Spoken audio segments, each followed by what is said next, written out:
In this guide, I'm going to show you guys how to change payment method on YouTube TV using iPhone. Let's get started. First, launch your YouTube TV app. Make sure you have already logged into your account. Now click on the profile icon given at the top right. Navigate to the option settings. Now click on the option membership.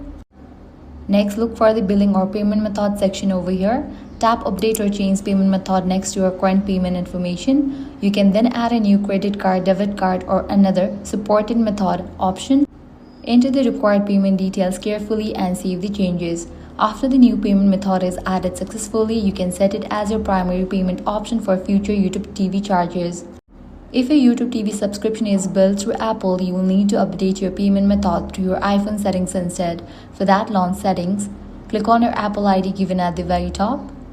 Now click on the option payment and shipping. Authenticate if prompted. From there, you can add a new payment method, edit existing payment information, or change the order of your payment methods. Once updated, the new payment method will be used for future subscription renewals.